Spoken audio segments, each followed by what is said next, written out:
Leo tutakuwa na somo fupi sana. Shall have a short readings. Somo letu lina kichwa cha habari. Our heading today, Kinaitwa siri ya mabadiliko. the secret of change. Siri ya mabadiliko. The secret of change. Bwana Yesu asifiwe sana. Praise God. Bwana Yesu asifiwe sana.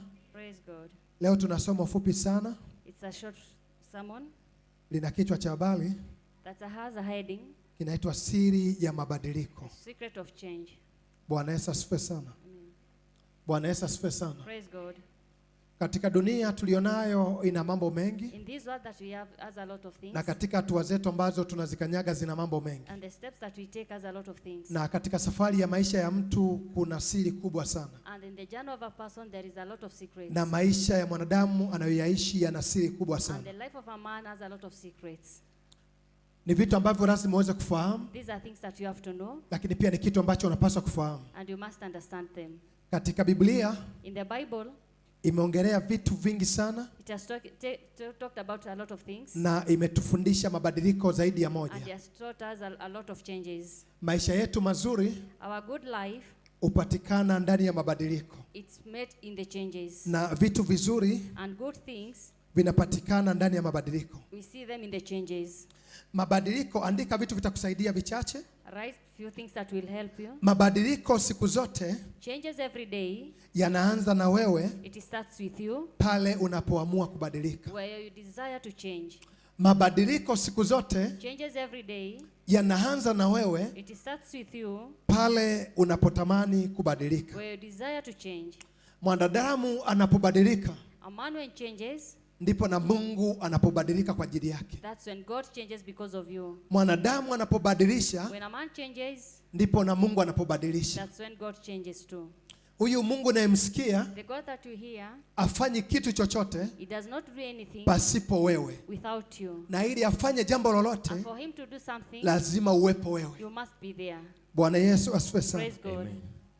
Kitu kingine, Another thing, mara zote every time unapoanza kujitegemea when you depend on yourself, ndipo Mungu anapoanza kukutegemea. that's when God depends on you too. Mara zote Every time unapoanza kujitegemea when you depend on yourself, ndipo Mungu that's when God anapoanza kukutegemea. starts to depend on you. Watu wengi wanaoishi duniani Many people are living in this world.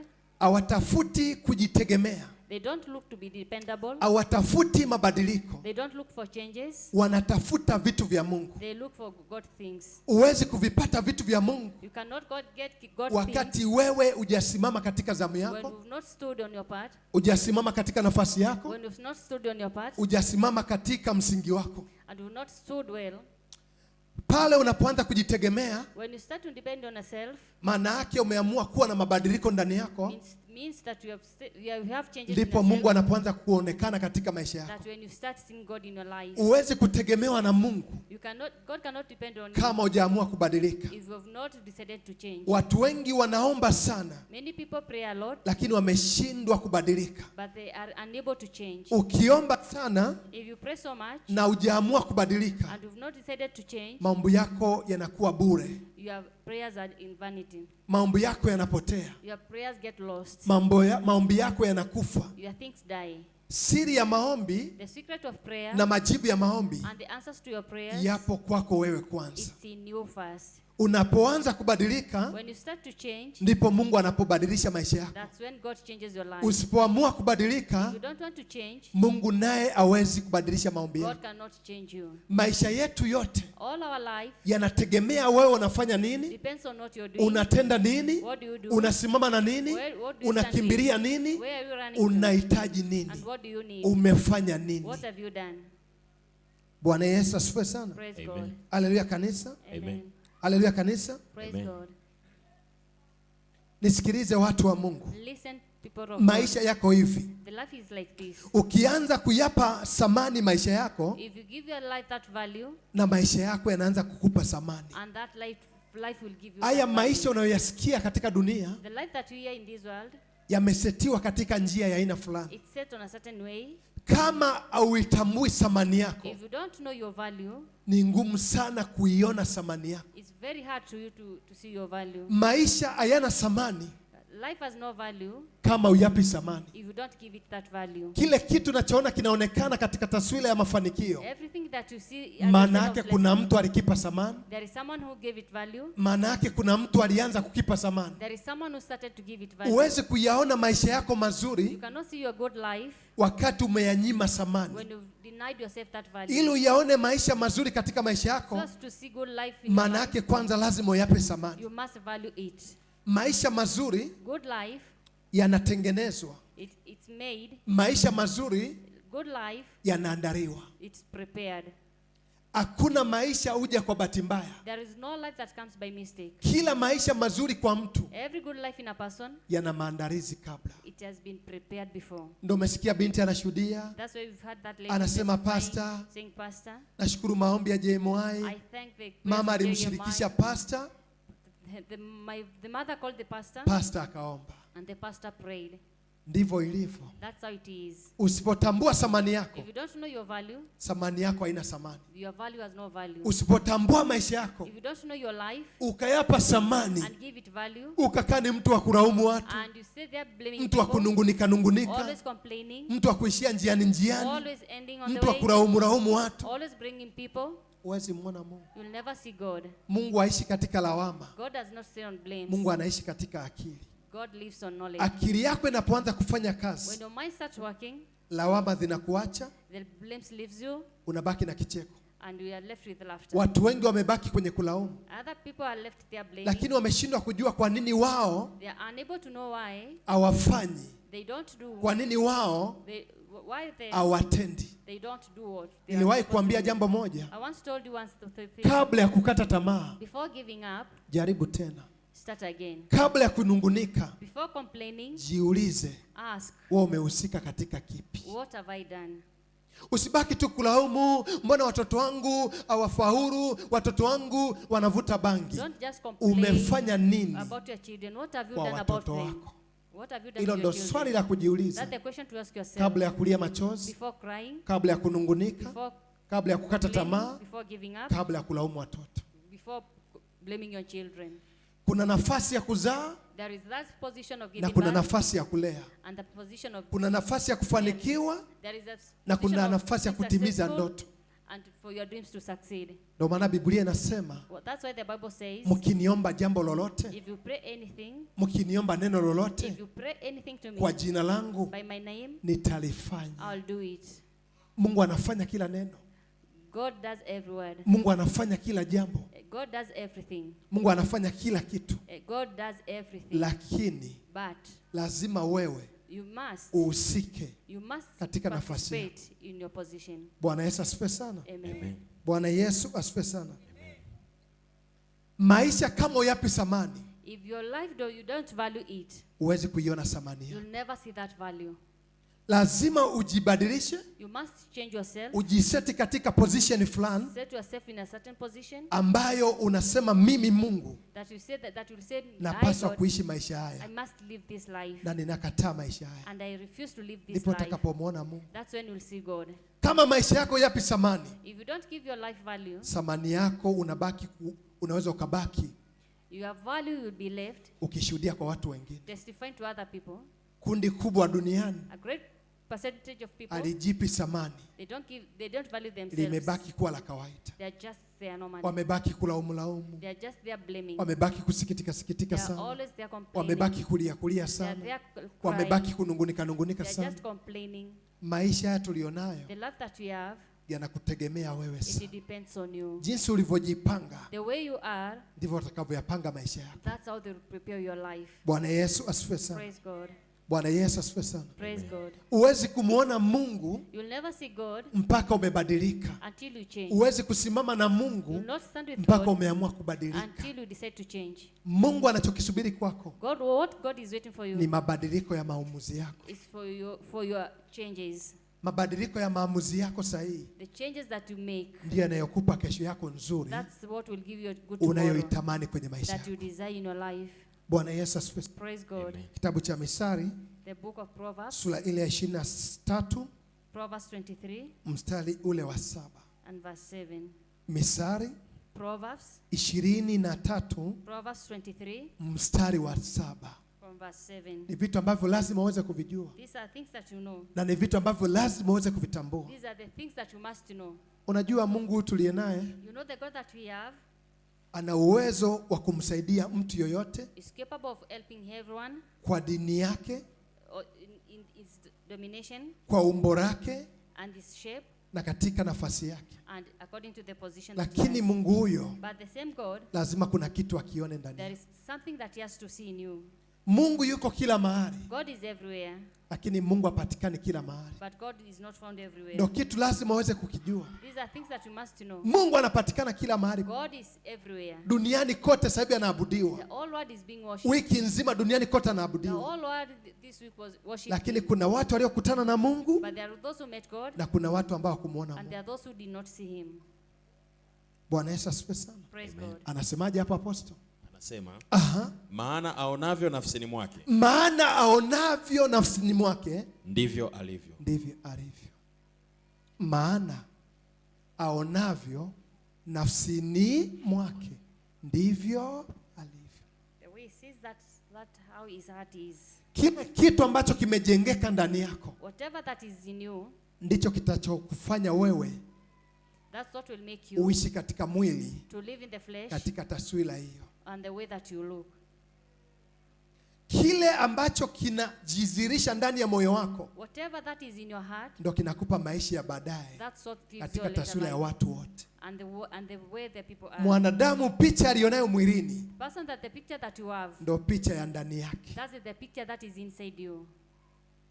Ndo maana katika maisha That's why in the life, usikae kunungunika, do not complain, usikae kulaumu watu. don't blame people. Jiangalie wewe ndani, Look at yourself first. unawazia watu nini? What do you think about other people? Unajiwazia nini What do you wewe? think about yourself? Unawazia watoto wako What do nini? you think about your children? Unajiwazia nini katika maisha yako? What do you think about your life? Unajiwazia nini katika safari ya hatima?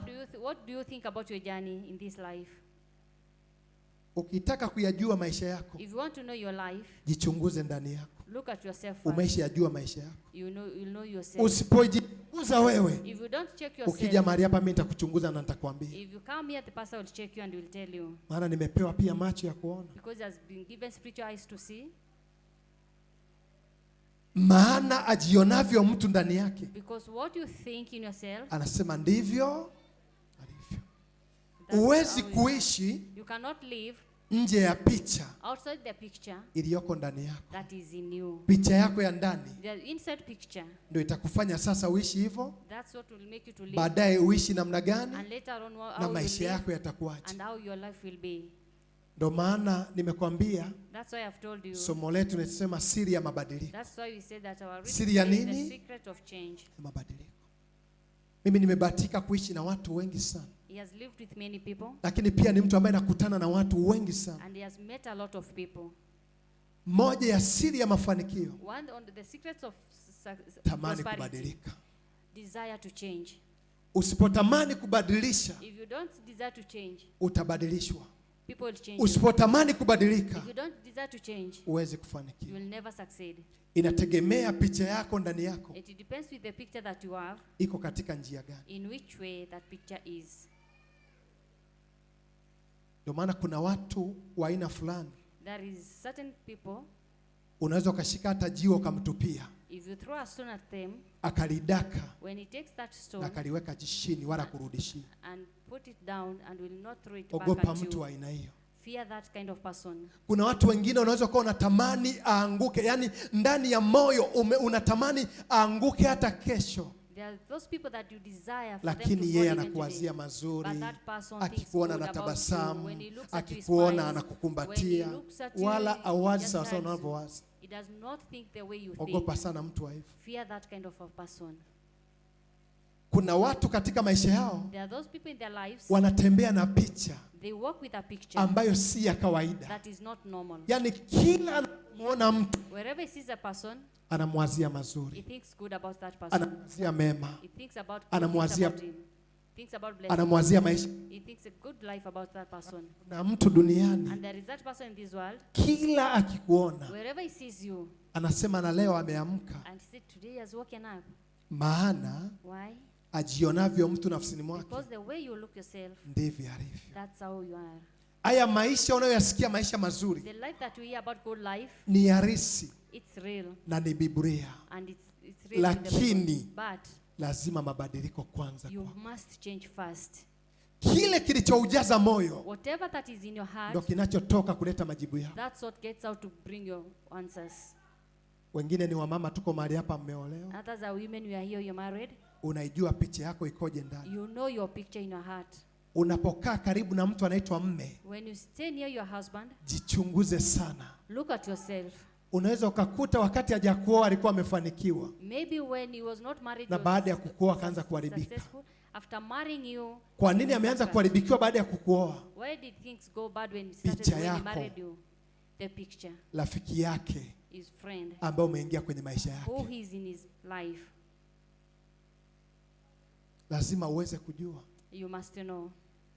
kwamba kwa nini alikuwa na mafanikio, Was kwa he nini mafanikio successful yameanza before? kudrop, And why is he not kwa nini ameanza successful now? kukosa mwelekeo, Why is he kwa nini doesn't have ameanza direction? kuharibikiwa maisha. Why are things going bad? Maana yake nini? Because Usipoibadilisha picha ndani yako, if you don't change that picture in your heart, unaweza kuharibu baraka za watu you wengine. will destroy other people's blessings. Bwana Yesu asifiwe sana. Praise God. Nilikuwa namuomba Mungu tangu Alhamisi, niko madhabahu namuomba Mungu. Mungu ananiambia watu wangu wakibadilisha mioyo He yao, was praying since Thursday, and God told him if they change baraka their zao hearts, ndo hizi. their blessings are here. Wakati ananiambia baraka zao ndo hizi, When he was telling him that the blessings yani are ni here, mti una matunda, sijawahi kuyaona he duniani. saw a tree that has fruits that he has never seen Sijawahi before. kuyaona duniani. He has never seen that. Yani that matunda fruit. ya aina hiyo Those kind of fruits, sijawahi kuyaona he duniani. have never seen that kind of fruits. Huenda in this world. yanapatikana mbinguni, sio duniani. Maybe they have seen in heaven. Bwana Yesu asifiwe sana. Amen. Kile kilichoko ndani yako Whatever that is in your heart, ndo maisha yako ya baadaye. that's your life. Wengine There are other people, ile picha walionayo ndani yao the picture that they have, ni ya kurisi. it's inherited. Kuna watu wengine picha walionayo ndani yao The picture that they have, wamewekewa ndani yao. it's put by someone.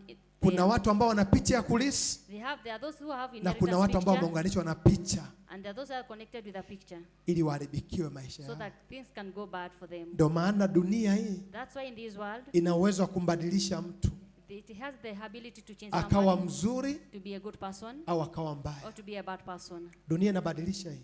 The world Ndio maana changes. umesikia hapa marafiki wanachaguana. That's why you see. Oh, rafiki yangu friends choosing akanipigia a friend. simu, A friend called me. unaendeleaje? How are you doing? Nikamwambia mimi naumwa sana.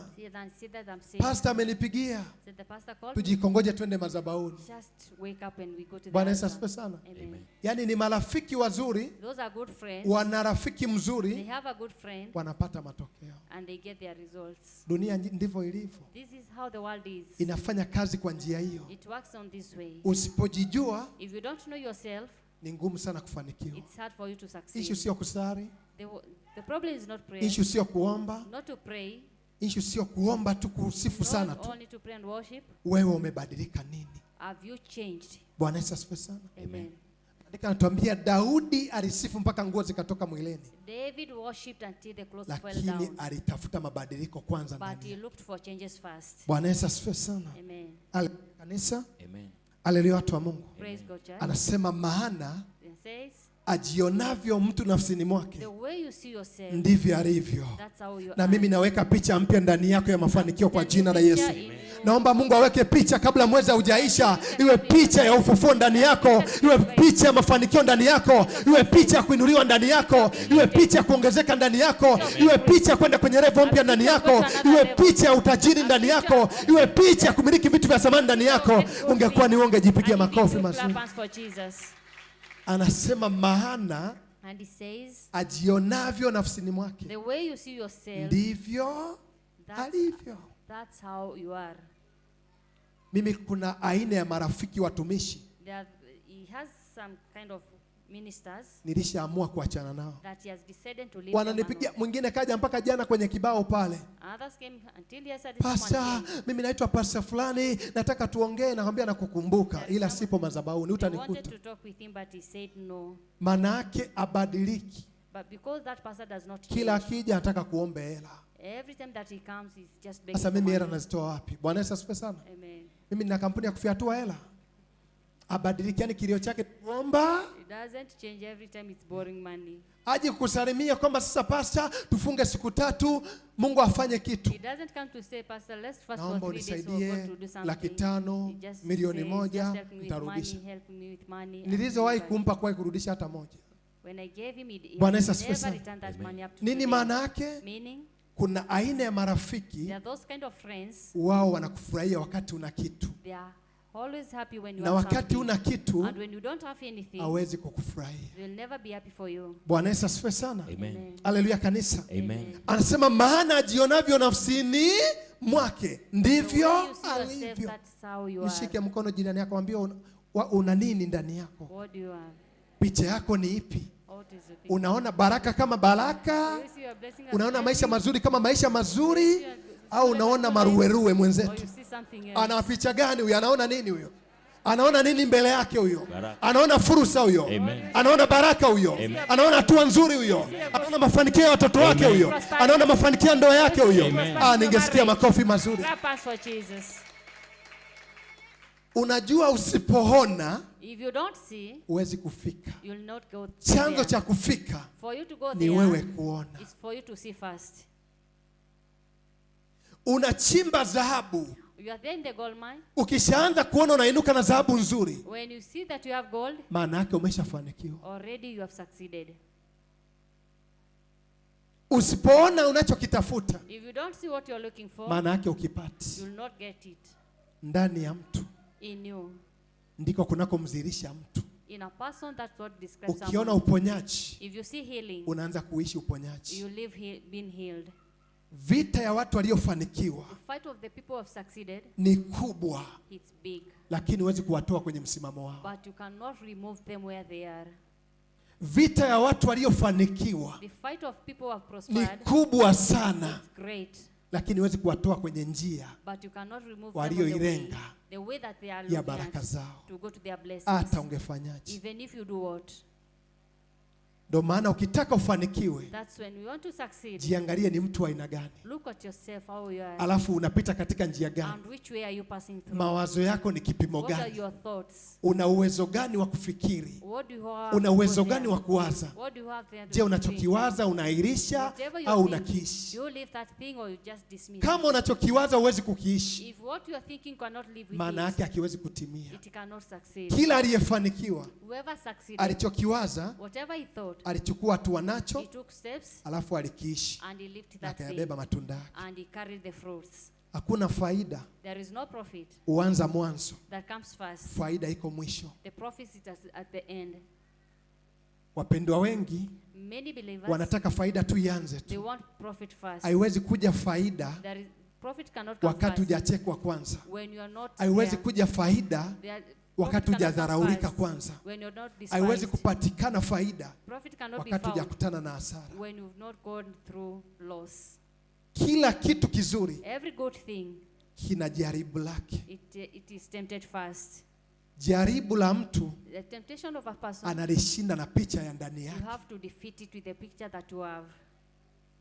Ukikosa kuwa na picha nzuri ndani If yako, you don't have a good picture in yourself, utasababisha baraka zako you'll cause your blessings zisiweze kutimia katika maisha not to yako. come in your life on time.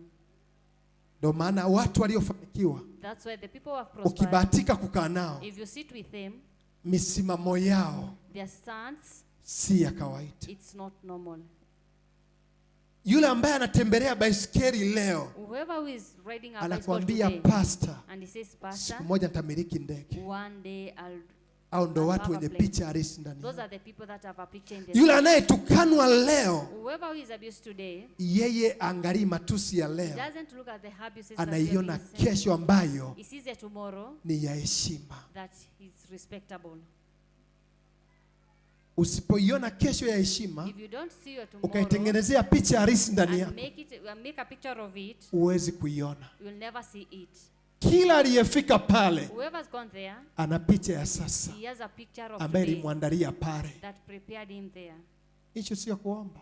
Problem is not to pray. Kuna watu nilikutana nao Kenya, There are those people that he met in Kenya. tuko kwenye chumba cha maombi kabla hatujapanda madhabahuni. They were in that. Yaani their house kuanzia before they maombi ya went to their shukrani From Thanksgiving, ananena kwa lugha mpaka maombi ya he's just kuhitimisha. speaking in tongues until they finish. Kila prayer point inayokuja Every prayer point that came, ananena kwa lugha he was speaking in tongues. mpaka ilikuwa nakata maombi yangu, naanza kumsikiliza. Until we had to stop to listen to that Wakati person. tunainuka, yule mama, When they stood up, that woman, udenda umetoka mpaka umeanza kutembea kwenye floor. saliva had filled all over the floor, Kabaki na shanga. and was surprised. Bwana Yesu asifiwe sana. Amen. Amen. Lakini tulimaliza ule mkutano, But when we finished that conference, yeye ndio mtumishi ambaye hakutambulishwa. is the only pastor who Mbali na was kuwa alikuwa not ananena kwa lugha muda wote, with all speaking in tongues, alisahaulika. she was forgotten. Nishangaa ananifuata, anambia pastor, And he was wewe ndio surprised. umeitwa wa Pastor, kwanza kutoka you Tanzania, are called being the first one from naomba Tanzania. uniwekee mkono wa kibali. Lay your hands on me. Lakini nikakumbuka maombi aliyokuwa anayaomba, And I remember the prayers that she was ni praying. kama vile ametuzidi wote, katuchanganya wote. It's as if she was on. Maana on wakati top kila of mmoja all of anaomba us. kwa lugha yake, Because kwa when kabila everyone yake, was praying with his own language, yeye anaomba kwa lugha ya she was mbinguni. just speaking in tongues. Bwana Yesu asifiwe sana. Praise God. Kuna vitu lazima aweze There kufahamu. are things that you have to understand. Maombi yanahitaji mpangilio, Prayers needs to be yanahitaji prepared. njia. They need a way. Ushindi wa maombi yako For you to be victorious in unahitaji prayers, utaratibu. we need something that is prepared. Bwana Yesu asifiwe sana. Amen. Bwana Yesu asifiwe sana. Amen. Maana yake nini? Meaning, Tabia the habit na mafanikio ya mtu and the prosperity of a ni person matokeo is the outcome ya moja kwa moja of ya direct mtazamo of how you look, wa ndani yake. of the outcome of, and the Sikiliza. how you look. Maana yake nini? Meaning, Tabia, the habit, maisha na mafanikio ya mtu the life and the prosperity of a person ni matokeo ya moja kwa moja is the direct outcome ya mtazamo wake of how someone looks wa ndani. from inside. Maana yake nini? Meaning, Tabia, the habit maisha na mafanikio and the life and the prosperity ya mtu of a person ni matokeo is the outcome, ya moja kwa moja the direct ya outcome mtazamo wa ndani yake. of how you look it from inside. Maisha mazuri, Good life, tabia nzuri, good habits, mafanikio mazuri and good prosperity ni matokeo is the outcome ya mtazamo wako. of how you look at your life. Unafungua duka, You open a shop, unaingia ndani yake, you go inside unakaa kwenye kiti. and you sit on that chair. Kama una picha ya wateja ndani If yako, you don't have the picture of customers in you, tegemea wateja utakaowaona siku hiyo. just look at the customers that will get that Picha day. ya ndani The inside picture ndo sumaku ya matokeo ya mtu. is the spark of your outcome. Usiishie tu unafika kwenye biashara, umefika tu. Don't go just in your business and just Ukifungua sit there. biashara When you open your business ukaiona picha ndani ya biashara, and wateja see the wanakuja, picture of your customers siku coming, hiyo utauza mpaka utabaki unashangaa. you will sell until you be shocked. Kila kilichoko ndani ya mtu Whatever that is in someone, ndo nuru pekee that's the only light inayovuta vitu vizuri. that attracts good things. Maisha mazuri Good life yanavutwa na nuru ya picha ya is ndani attracted by that light inayoishi from you ndani ya mtu. that lives in you. Bwana Yesu asifiwe sana. Amen. Bwana Yesu asifiwe sana. Praise Amen. God. Ezekiel 37:1 Ezekiel hadi 37. 14. Kitabu cha Ezekiel tunaenda kumaliza. Ezekiel 37:1 hadi 14. Ezekiel 37 Bwana from Yesu verse asifiwe 1. sana. Amen. Anasemaje mtu wa Mungu?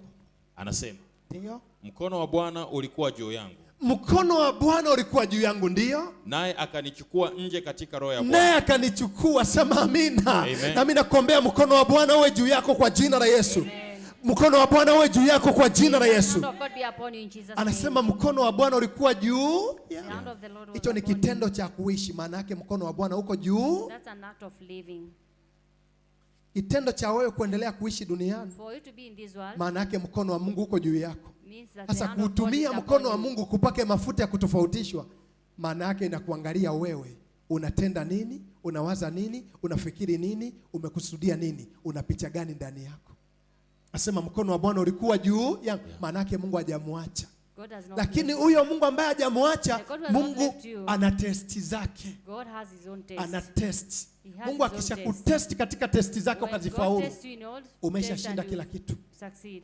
You have already succeeded. Kila ambaye mkono wa Bwana uko juu yake, Everyone who is the hand of the Lord maana is yake ni upon mwanadamu yoyote anaendelea kuishi you. duniani. Every person is living. Lakini mtu yule ili aone matunda ya Mungu, But for that person to see the fruits maana of yake God, kuna mitihani lazima there are aifaulu. those tests that he has to do.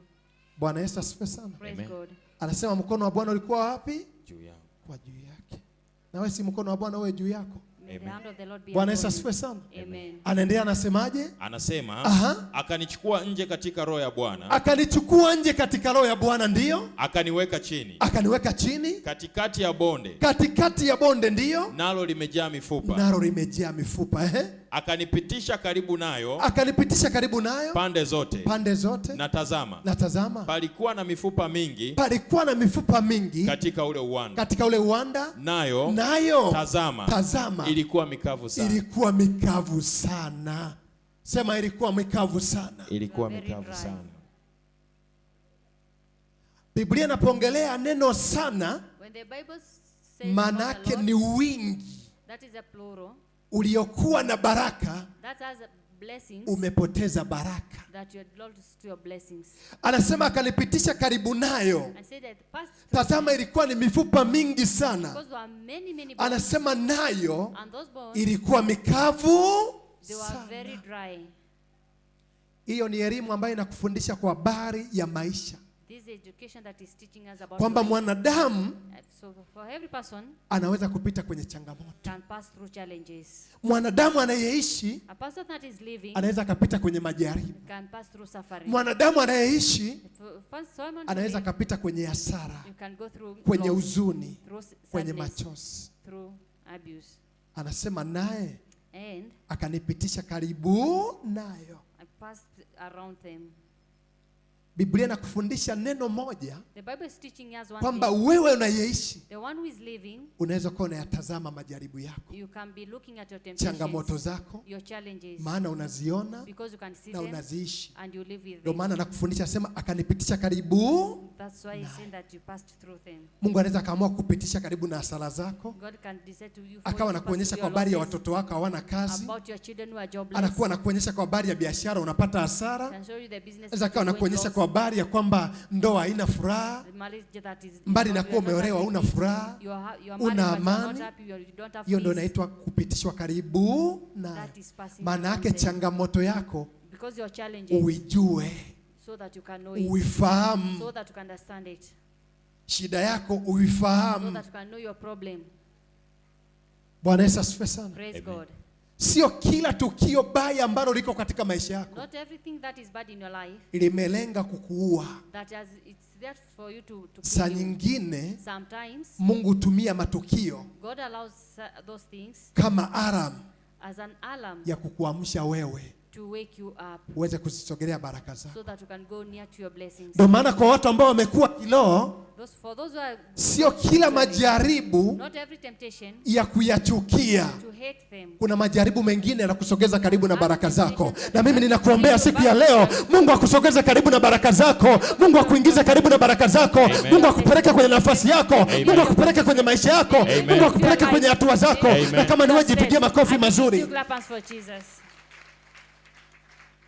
Usikae unachukia kama majaribu, kila Don't majaribu. just sit there and hate everything. Maandiko yanasema Ayubu aliyekuwa anatokwa usaha mwili mzima ndiye aliyemiliki mara mbili kuliko baraka za mwanzo. Ni kweli unalia sasa, lakini kuna kesho ya furaha. Ni kweli unahuzunika leo, lakini kuna kicheko baadaye. Ni kweli una fedha sasa, lakini kuna fedha zinakuja. Ni kweli una kazi leo, lakini kuna kazi yako inakuja. Utawapita wengine waliokutangulia. Wakati wao watajenga nyumba moja, wao watajenga nyumba zaidi ya moja. Wakati wao wana gari, waliokutangulia utamiliki na gari mpaka za biashara. Huyo ni Mungu anayetenda. Maandiko yanasema kwa majira na nyakati bahati wapata wote. Nataka nikuombee siku ya leo. Mungu atakunyanyua, Mungu atakubeba, Mungu atakushika mkono, atakupeleka bondeni, ataenda kukuonyesha chanzo cha matatizo yako, kwamba ugonjwa wako chanzo chako ni hiki. Utakapokanyaga Mungu wako, usitao utatokea, baraka zitakuja, maisha mazuri yatakukimbilia. Usilie sasa, futa machozi, anza kuona mafanikio, anza kuona baraka, anza kuona kesho nzuri, anza kuona fursa, anza kuona nafasi, anza kuona kazi, anza kuona matokeo, anza kuona ufaulu wa watoto wako, anza kuona furaha ya ndoa, anza kuona tabasamu la maisha yako. Jipigie makofi mazuri wewe. Lazima ufahamu. You must know. Anasema akanipitisha karibu And I passed around nayo. Maana yake amfundishe kwa ukaribu. to teach you closely. Kuna wakati Mungu anakuonyesha maisha ya wazazi wako. There is a time God will show the life of Lengo parents. kubwa si kwamba ufanane nao, Not to resemble your bali parents, uwe makini but to be very usije ukafanana. so that cannot resemble your parents.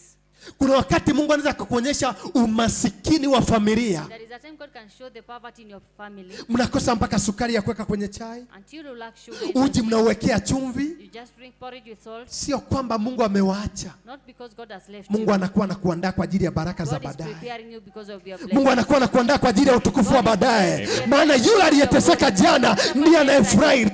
Yule aliyekuwa maskini jana anaitwa Gideon wa mwisho, ambaye ni maskini ndiye tajiri wa sasa. Watu wote waliofanikiwa walijua na picha ndani yao, walitembea na picha ndani yao, wakaona umaskini wa familia wakauchukulia kuwa fursa. Wakasema baba alikuwa maskini, lakini mimi siku moja nitakuwa tajiri. Baba kumiliki gari, mimi nitamiliki gari. Mama yangu alikuwa anateseka, mimi nitafurahi. Ndoa yangu itakuwa na amani. Kila unachokiona ndani yako ndicho kinachoishi. Nataka nikwambie siku ya leo, vile picha mbaya Mungu aziondoe ndani yako, vile matokeo mabaya Mungu aiondoe ndani yako, arudishe picha ndani yako, arudishe picha mpya ndani yako. Pokea baraka zote kwa jina la Yesu. Pokea picha mpya ndani yako kwa jina la Yesu. Pokea matokeo mapya ndani yako kwa jina la Yesu.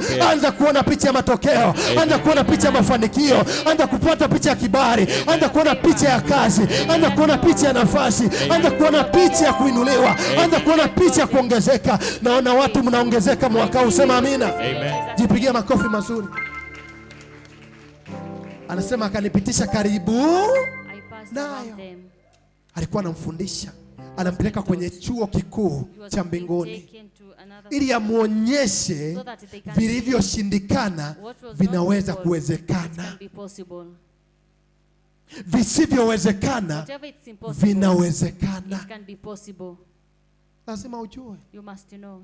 usikae tu kulia kunungunika. Don't cry Ingekuwa and kunungunika ndo tiketi ya watu kufanikiwa, complaining is the ticket of people hapa to tungekuwa na succeed. mabilionea tupu hapa. We could be all billionaires here. Ingekuwa kukata tamaa ndo kigezo cha kuinuliwa, If giving up is the watu one wangekuwa principle mbali of sana. being successful, Mungu people angalii would kukata never. kwako tamaa, God does not look at you when you anaangalia give up. maarifa yako yanaoperate He kipimo looks at gani. what you're doing. Anaangalia unawaza nini, He looks at what you're thinking. anaangalia una picha gani ndani He yako. looks at the picture that you have. Kama picha yako imewekwa ni picha ya kushindwa, If your picture is a huwezi kuona defeated, ushindi. you will not see anything. Kama picha yako haionyeshi matokeo, If your picture does not huwezi show, kuyaona look, matokeo. you'll never see that Kila kitu kizuri outcome. Every good thing, kimeandaliwa na mtu, it's being prepared by ndo somebody kikawa kitu kizuri. to get good thing. Anaendelea, anasemaje hapo mtu wa Mungu? Akaniambia, Ndiyo, mwanadamu, ndiyo. je, mifupa hii yaweza kuishi? Akamwambia mwanadamu, je, mifupa hii yaweza kuishi?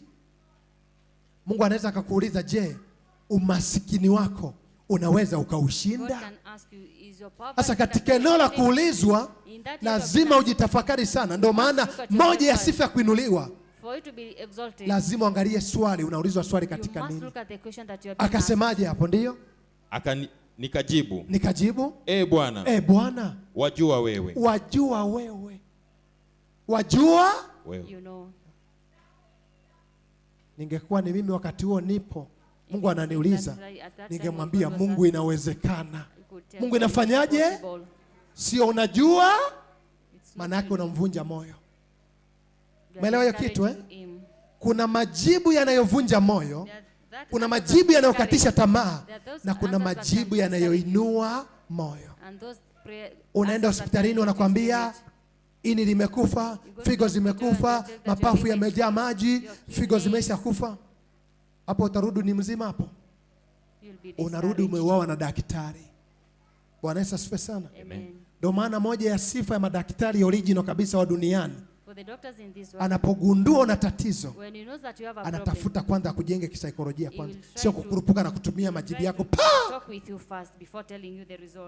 Majibu yote matano yote yanaua, hakuna uzima. Maana yake unakuja unajiita picha, mimi ni marehemu ninayetembea. Bwana Yesu asifiwe sana. Amen. Ukikutana na daktari ambaye kabisa amesomea taaluma yake, akigundua na matatizo, akakuangalia huko, hawezi kukwambia saa hiyo hiyo, He will not tell you the atatafuta problem at namna that time. ya kuja kukupita He na will- kukwambia. he'll just look and see the way he will come and tell you your results. Kiona daktari anakuambia kila kitu haraka haraka ambacho ni kitu kigumu. Kasomea Kayenze huyo, alisomea kuvua furu akachukua udaktari. Bwana Yesu asifiwe sana. Amen. Anasema mwanadamu, mifupa hii yaweza kufanyaje? Yaweza kuishi? Anamuuliza ndugu, anasema wajua, wajua. You know. Nakutana na mtu anakuambia, dada, ni 100, unaweza ukafanya biashara gani? Ngoja tu nifikirie kaka, tu nitakupa majibu. Kumbe muda ule ambao unautumia kufikiria, That time that you used yule to think, anailisha kukusupport. that person Ndio just maana changes the mind to support sifa you. moja ya mtu timamu aliyekamilika, ana majibu ya maswali yake. For a complete person has real answers on that exact Unaulizwa time. unaweza ukafanya biashara gani? You ask what business can you do? Mimi sijui tu, labda unichagulie I wewe. don't know, maybe you choose for me. Unaweza ukafanya biashara gani ni kusupport? What can you do so that I can support Unasomea masomo gani ni kusupport? you? What are you taking so that Lazima I can support you? ujue. You Usipojua must know, and if you maana don't yake know, umeharibu muujiza you wako. have just destroyed your miracle. Ni wewe wajua. Ezekiel anaulizwa, mifupa hii yaweza kuishi? Ezekiel is being Huyo ni asked, Mungu. what Kwanza will- kitendo cha kukuchukua katika ulimwengu wa roho akakubeba juu akaenda kukuweka katikati ya mifupa, maana yake huyo mtu si wa kawaida. Lazima umpe uwezo, This is not a real, normal person. You must give him. lazima umpe majibu yenye kutia You moyo, must give him back the lazima answers ujione that katika you nafasi, must see yourself in that lazima position. useme huyu aliyenichukua na kunipeleka bondeni katikati ya mifupa, huyu si mtu wa kawaida, huenda anaweza kufanya jambo lolote, lazima nimsapoti. Akisema nikupe milioni 100, umwambie biashara nimeshaiandaa, wewe niwekee tu kwenye akaunti, mimi naanza kuanzisha duka kesho. Unapokataa, manake unazuia muujiza. Na mimi nakuombea Mungu akupe akili nzuri ya kutimiza malengo, akupe akili nzuri ya kutimiza maswali mazuri, akupe akili nzuri ya kutimiza ndoto yako. Na kama ni wewe, jipigie makofi mazuri. Kuna vitu ukiulizwa hauna nafasi ya kujiandaa kuvijibu, You don't have the unapaswa that uvijibu papo opportunity kwa to papo. answer. You just answer right away. Uko mahakamani wanakuambia jitetee, In the court hakimu, and they say, naomba "Let's unipe just mwezi speak up." nijiandae. And you tell the judge, Unaenda "Let jela, me prepare unajiona. myself." Bwana Yesu asifiwe sana. Amen. Unaenda jela, unafanyaje? You just go and rot in prison. Ukishapewa nafasi When you're given an opportunity, usiichezee nini? don't play with Nafasi. it. Nafasi ni nini? Ndio maisha tuliona tunayoyaishi. Hiyo Opportunity ni is the life nafasi. that we have right Mungu now. ametupa God nafasi has given us the opportunity tujione katika baraka, to see us in the tujione katika utukufu, to see in the tujione glory, katika ushindi, tujione katika mafanikio, tujione katika neema, tujione katika ongezeko. and to increase. Usipojiona katika ongezeko, If you don't see yourself kazi increasing, ngumu. it's very hard. Faida ya mtu It's a profit of someone. inahamishwa na ulimwengu wa roho. It's being shifted by some. Ulimwengu wa roho ndio unaotoa, The realm of the ndio spirit gives, unaochukua. and it takes. Kitendo cha kuwaza uwezi, For you to think uwezi that you wewe, cannot, maana yake wanachukua uweza wako. they take that ability. Kitendo cha kuwaza mimi siwezi kufanikiwa kwenye hiyo biashara, That act of sin that I maana cannot yake succeed, muda huo huo that very wanaichukua time, faida yako. they take your profit. Ulimwengu wa roho ni halisi. The realm of the spirit Uliona is real. Jumapili wanasema tumemzuia huyo dada asije, tulijua tu leo unaenda kumgusa. Nikawauliza mlijuaje? Wanasema tunajua kila kitu kilichoandaliwa The duniani. realm of spirit knows Kila kitu everything. kinajua. Everything that is prepared, they know it. Ndio maana unaweza kuona tunatoa hata unabii. That's tunatabiri. when you see that we are prophesying Maana and yake nini? prophesy, Maana yake kwamba Mungu So anakuonyesha kwa habari ya kesho yako. that because God is showing us Dada about mmoja alikuwa na tomorrow. milioni kama 30. One lady had 30 million Nikamwambia dada, and said, sister, kesho kuna watu umejiandaa kufanya nao biashara ya there madini, are those that people you are prepared to do a wako business wanaume with. 3. There are 3 men. Akanambia ndio. And she said Mnakutana yes. kesho mida ya saa 4. You are going to meet tomorrow. Mnakutana maeneo ya Rumumba. Akanambia ndio. And she said Nikamwambia yes. wanakuuzia dhahabu feki, sio original. And she told that lady that those people Na are going to umeandaa sell, kuchukua kwa milioni 30 hiyo dhahabu. and that gold you are going to take Na as 30 wamekwambia million and utapata it's faida ya fake. milioni 80. Umejuaje pasa? Nikamwambia Mungu anaona mbali. And he asked, how do you Nikamwambia know? sasa I said that nikusaidie. God is there. Usiwakatishe tamaa. Don't Chukua give up. watu wenye kipimo cha madini, fika kaa nao, mtakapokutana waambie wapime. Hakuna dhahabu pale, ni feki. Walivyokutana pale, naye akaenda na watu wake 2 watatu. Wao walifikiri ataenda peke yake.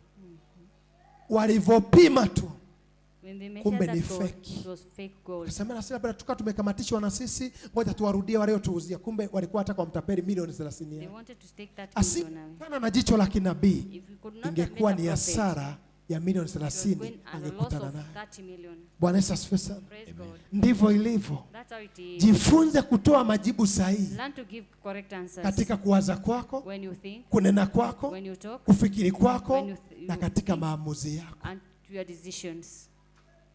Endelea tena pale, mtumishi wa Mungu anasemaje hapo? Akaniambia tena, Akaniambia tena, toa unabii juu ya mifupa hii. akamwambia baada ya kuona swali lina utapia mlo, akamwambia Tena, toa nini? unabii Unabii juu ya nini? ya mifupa hii. Toa unabii juu ya mifupa hii. Prophesy upon these bones. Maana yake kisichowezekana Whatever it's not possible, wewe unaweza ukakiwezesha. you can make it possible. Kisichowezekana Whatever it's impossible, kinawezekana it kuwa. can be possible. Shida sio mtoto amekuwa kibaka, mtoto amekuwa mvuta bangi, mtoto aeleweki. Shida sio mtoto The aeleweki. problem is not the child. Shida ni wewe mama The ueleweki. problem it's you, the mother. Shida ni wewe baba ueleweki. Father, the problem it's you, the father. Mungu anamuuliza, anamwambia wajua wewe. God is asking Mungu and akaona said huyu that akili you yake, know. acha nimrahisishie. Unajua God kuna said watu that wengine wanabebwa na akili za watu There are wengine. other people who their minds are Yaani based on usipokuwepo wewe If you are not hawezi there, kuishi. you cannot Usipokuwepo live. wewe If you are not hawezi there, kufika. you cannot go Mpaka there. umbebe kwa akili. Until you carry him. Mungu akambeba Ezekiel kwa akili, akamwambia toa unabii. Haleluya. Anza kutabiria biashara kwamba utachanua, anza kutabiria biashara kwamba utatoa faida, anza kutabiria ndoa kwamba utakuwa na amani, anza kutabiria watoto kwamba watakuwa na maisha mazuri, anza kutabiria uzao, utakuwa ni uzao mzuri. Unapoanza kutabiri ndipo maisha yanapoanza kubadilika. Unapoanza kuwa na picha ndani yako ndipo unapoongezeka. Ukinyamaza Mungu anabaki anashangaa, na siku ya leo utaenda kuyatabiria maisha yako, yataanza kubadilika, yataanza kuchanua, yataanza kuongezeka, yataanza kukaa vizuri, yataanza kuwa mazuri. Pokea hizo baraka kwa jina la Yesu. Blessings in Jesus' name. Akasema And he said, toa unabii. Toa nini? He Unabii. said, prophesy. Kile kitu ambacho hakiwezekani That thing that is impossible, lazima ujue namna ya kukifanya you must know what to do kiwezekane. so that it can be possible. Sikalie tu kulia na kukata tamaa. Don't just cry and Oh give Bwana, up. mimi sioni faida. I don't see the Umeshaiombea profit. faida? Have you prayed for that profit? Kila aliyeipata faida Whoever has got the profit, aliombea he faida. prayed for it. Unataka ndoa ikupe faida, You want money lazima to be uombee profitable. faida. You must pray for that Unataka profit. watoto waje kuwa na faida duniani, kati ya watoto wengi duniani, Profitable. lazima ombe faida. You must Mungu, pray for watoto profit wangu upon your watakuwa children. vichwa na sio mkia. Hujawahi kusikia Biblia inasemaje? Asema mkiniomba neno The Bible says if you lolote. pray Mkiniomba anything, neno if you pray to me anything, so umekalia, Mungu nipe, Mungu nipe, Mungu so you nipe, are here akupe to give, vidonda, to give you, to give you, to akupe give you, hasara, to give akupe you, magonjwa. to give Mungu you nipe, sickness. Mungu nipe. Moja anaomba risala zima, afu anaomba mpaka mtaani wanasikia Mungu nipe, Mungu nipe, Mungu nipe, Mungu nipe. Umenisahau, umenisahau. Mungu nipe, Mungu nipe. Akupe nini? Akupe vidonda kama vya Ayubu? Kuna vitu lazima ujue unataka nini. You must Anasema leteni understand hoja what you zenye want. nguvu. Nipe, nipe, nipe, nipe, nipe, nipe. Utakuja kuitwa nipe. Lazima uwe na point za msingi. You must have Unataka important nini? bonds to God Mtoto and akiwa ask anahitaji God, uji, what mama do you want? nipe. I want uji. this. Usipokumbuka kumpozea anakunywa hivyo hivyo wa moto, utajua mbele ya safari utaenda kumtibisha. Bwana Yesu asifiwe sana. Amen. Yeye alichokilenga picha yake kwamba mama nipe uji, nitulize njaa. Lazima ujue wewe ni mtoto kwa Mungu. Mungu nipe 1, 2, 3. Bwana Yesu asifiwe sana. Praise Amen. God. Akasema toa nini? Unabii Aha.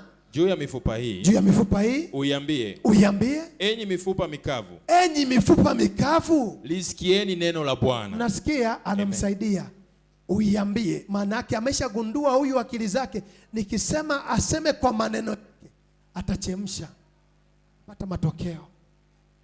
Anamwambia toa unabii juu ya hii mifupa, uiambie ewe mifupa mikavu. Ndio, Lisikieni neno la Bwana. lisikieni neno la nani? La Bwana. La Bwana, sio la Ezekieli. Ezekieli alichemka kwenye maswali ya kwanza. Bwana Yesu asifiwe sana. Praise Amen. God. Lile swali la kwanza first ndo lilikuwa ni ufunguo That was the key wa majibu of yake. his answers. Akashindwa namna And he ya was kumjibu unable Mungu. Mungu how akaanza to answer back to kuoperate God. kupitia yeye kama And chombo God started ili afiatue operating tofari, him. atoe duka, atoe faida, Get atoe shop, baraka, get atoe profit, matunda. to get the fruits too. Ukikosea swali la kwanza, If you miss the first question, unaanza kusaidiwa na kubebwa. you are being helped. Bwana Yesu asifiwe sana. Praise Amen. God. Nimeona binti yangu mzuri hapa anasema nilipopewa sile ndege nyuki ile. Bwana Yesu asifiwe sana. Anasema nikaioperate vizuri. Ikapaa namna hii, ikaenda mpaka kwenye mwezi, karudi duniani ikiwa nzima. Bwana Yesu asifiwe sana. Amen. Akasema watu wakasema huyu ndo mwenyewe huyu from Mwanza huyu. Bwana Yesu asifiwe sana. Amen. Wezi kutoka kwenye madhabahu yenye ustawi afu eti utuangusha, haiwezekani. Bwana Yesu asifiwe sana. Amen. Naona mkienda kwenye interview mtafanikiwa, sema amina. Amen. Mkiitwa kwenye interview mtapata kazi, sema amina. Amen. Watoto wako watapata kazi, sema amina. Pokea hayo matunda kwa jina la Yesu. Receive the fruits in Jesus' name. Yaani unampeleka mtoto wako anaenda kufanya interview, anaongoza Children kati ya and watoto the walioenda kwenye interview and nini? they will lead. Interview. Hiyo ndo kazi ya Mungu. That's the work of God. Akamwambia je maneno, Mungu akamwambia maneno yake, si ndio? Amen. Au yaoni hapa apostle? Naona. Akamwambia maneno, Yeah. sema hivi. Ukienda kwenye interview ujibu 1 2 3 ndio utashinda mwanangu. Ukijibu haya maswali yako hayo utachemsha, utachelewa. Ukienda wakikuuliza fanya 1 2 3 sema amina. Amen. Na mimi nakuombea utembee na Mungu wako, sema amina. Mungu akuongoze tena kwa jina la Yesu. Mahali ulipokosea Mungu akuongoze tena kwa jina la Yesu. Amen. Aha. Bwana Mungu aiambia mifupa hii Ndiyo. maneno haya, Maneno haya, tazama, nitatia pumzi ndani yenu, nitatia pumzi ndani yenu, nanyi mtaishi. nanyi mtafanyaje? Mtaishi. Aha. Nami nitatia mishipa juu yenu, Ndiyo. nami nitaleta nyama iwe juu yenu, Aha. na kuwafunika ngozi, Ndiyo. na kutia pumzi ndani yenu, Aha. nanyi mtaishi. Ndiyo. Nanyi mtajua ya kuwa mimi ndimi Bwana. Aha. Basi nikatoa unabii kama nilivyoamriwa. Basi nikatoa unabii kama nilivyofanyaje? Amriwa. Mungu alitaka amtumie yeye, akabugi God wanted to step, use him. akakosea. Ndivyo ilivyo. That's how it is. Kuna wakati Mungu akitaka kutumie uzishike zako, There is a time when God wants to use akagundua you uko to take a sawa, blessing, and you notice that you're not anaanza okay. kupitisha baraka kwa watu wengine. You'll pass those blessings through Ndio someone nakuja else. kukuta kuna watu wengine wameajiriwa, There are those that who are employed. walipaswa kuajiri. They should be Mungu alipochungulia employers. akili zao, When God look at them akasema hawa and say this, hawawezi, they cannot. bali nipitishe kwa huyu But if I pass it through ili this amsaidie person, huyu. you will help this person. Tamani nini? Mabadiliko. Desire changes. Siri ya nini? Ya Secret mabadiliko. of changes. Ukianza kuibadilisha akili If yako, you start to change your mind mfumo wako, and then you're thinking, ukaacha kuwa ni mtu wa vurugu, uharibifu, vurugu, chuki, and be a cold person, wanafanya kila kitu kipo. everything is Hii there. madhabahu inaweza this ikakupa altar. jambo lolote zuri, On this altar, it can give you pia anything iwe good, baraka. but for you to Lazima be a uamue blessing, kubadilika kwanza, you must uwe change na first. akili iliyopevuka. You must have good understanding. Dada mmoja ni mdada ana miaka 35, anakunywa pombe mpaka za kienyeji. Alikuja wiki iliyopita ile ananuka pombe, nikamwambia dada, unakunywa nini hiyo? Ananiambia pastor, sichagui pombe siku hizi, kila pombe ni ya kwangu. Dada miaka 35, abaki na shangaa. Mpaka mapombe ya kienyeji yale anakunywa, mapombe ya wazungu anakunywa, mapombe ya wapi anakunywa, kila kitu yeye anakunywa. Maana yake katika ulimwengu wa lugha ya sasa amekuwa damu. Kila kitu anaingiza. Dampo ndo linapokea kila kitu. Everything. Aliweza kusema hiki kipolo sasa cha siku 4 achana nacho mkirudishe, linapokea. To receive. Shike mkono jirani yako, mwambie mimi sio dampo. I'm not a dump site. Mwambie sitakuwa dampo I'll not be a dump la site kupokea kila kitu to receive everything kilicho kibaya that is bad kwenye maisha yangu. in my life. Anasemaje huyo? Amen. Bwana Yesu asifiwe sana. Praise God. Kuna watu duniani wanapokea kila, Those people who hawachuji receive kila, everything, they don't wanatupia. choose what to take. They take everything.